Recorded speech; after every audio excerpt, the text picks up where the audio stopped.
माने नौकरी करने से, माने नौकरी करते जो नौकर है उसके साथ शादी करेंगे तो जीवन में कभी खुश रह पाओगे? हाँ? और इसलिए हमारे गुरुदेव कहते हैं कि नौकर नहीं मालिक बनो। क्या कह रहे हैं? नौकर मत मालिक बनो। क्योंकि जो व्यापारी लोग होते हैं, जैन धर्म हमेशा उत्कृष्ट होता है। तो पहले तो उत्कृष्ट खेती होती है, मध्यम व्यापार होता है, और जगन्य क्या है? बोलो, जगन्य क्या है? बोलो जोर से। नौकरी जगन्य होती है। और नौकरी किसी के घर में काम करने गए, जब भी हम गृहस्थावस्था में थे तो हमारे दादाजी जो थे गृहस्थाश्रम के, हम पढ़ लिख गए, तो पढ़ने के बाद नौकरी आई, लेकिन लोग कहने लगे नौकरी करेगा तो घर में मत रहे, क्योंकि पुरखों से हमारे घर में व्यापार चलता आया है, तो मेरा नाती कभी नौकरी कर नहीं सकता, तेरे को नौकरी करना है तो घर से बाहर जा। हमें करने नहीं दी थी, ऐसे पुरखों का ऐसे संस्कार थे। लेकिन तुम लोगों के घर में कैसा है? बेटी को पढ़ा लिखा दोगे और पढ़ा लिखाने के बाद क्या करोगे? नौकरी कराओगे। अगर तुम लोग व्यापार करना चालू करोगे तो व्यापार करने से तुम्हारे घर में संपन्नता आएगी, और अगर तुम नौकरी की तरफ जाओगे तुम्हारे घर में विपन्नता आएगी, जरूर आएगी विपन्नता। कोई भी व्यक्ति संपन्न नहीं रह पाएगा। इसलिए व्यापार की तरफ जाओ तो तुम्हारा दृष्टिकोण अच्छा रहेगा। और दूसरी चीज, अपनी बेटी का विवाह जैन लड़के से करना बहुत जरूरी है।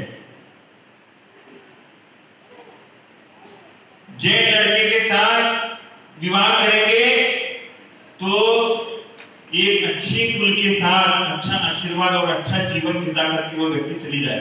लेकिन अगर कोई लड़की जैन कुल से भाग करके दूसरे कुल में जाकर शादी करती है, अब बताइए उसका क्या असर होगा? बताइए। एक बार रामचंद्र जी सेतु बना रहे थे ना, उसके जो अनुचर थे वो सेतु बना रहे थे, तो सेतु में पत्थर के ऊपर श्री राम लिख करके उस पत्थर को डाल रहे थे समंदर में। और क्या हुआ कि सभी जो वानर सेना के लोग हैं वो पत्थर के ऊपर श्री राम लिख करके डाल रहे थे, तो पत्थर तैर रहा था। लेकिन जब श्री राम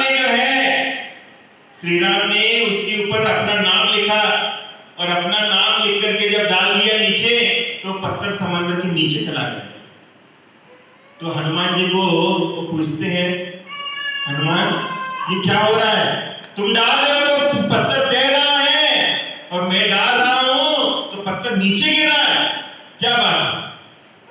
तो वो कहते हैं, बहुत मार्मिक बात कहते हैं हनुमान जी, प्रभु मैं क्या बताऊं कि हम जैसे अनगढ़ पाषाण हैं जो प्रभु का नाम लिखते ही समंदर के ऊपर तैर जाते हैं, लेकिन वो अनगढ़ पाषाण कितना पापी होगा जो प्रभु के हाथ में आने के बाद भी नीचे गिर जाता है। कितना पापी होगा, कितना पापी होगा।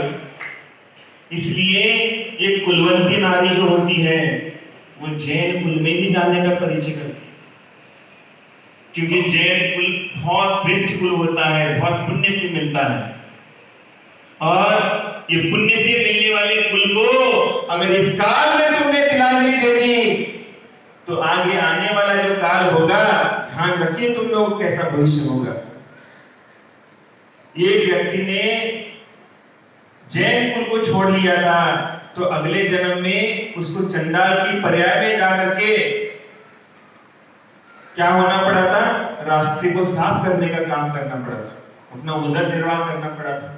तो ये सारी चीजें होती हैं। इसलिए अपने जीवन में जो अच्छा चीज मिल गई है, बहुत रत्न मिल गया है, तो रत्नों का बहुत अच्छे से इस्तेमाल करो, क्योंकि रत्नों का इस्तेमाल नहीं करोगे तो तुम्हारा आगे आने वाला पर्याय बहुत खतरनाक रहेगा, बहुत डेंजर जोन में हो तुम लोग।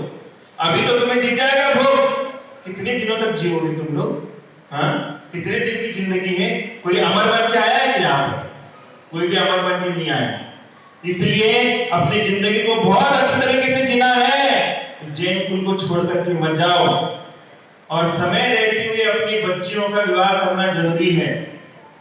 अगर बच्चियों का विवाह है, अगर अपन समय से नहीं करते हो तो पिता पुत्र के लिए आगे के लिए शाप मिलता है कि आपको अगले जन्म में संतान नहीं होगी। क्या मिलेगा अभिशाप? अगले जन्म में तुम लोगों को कोई भी संतानें पैदा नहीं होगी। क्यों? क्योंकि तुमने बच्चों का सही समय पे कर्तव्य का निर्वाह नहीं किया। इसलिए समय रहते हुए सभी को अपने संतानों को योग्य तरीके से योग्य जगह पर सेट करना चाहिए। बच्चियों को अपनी हैसियत से कम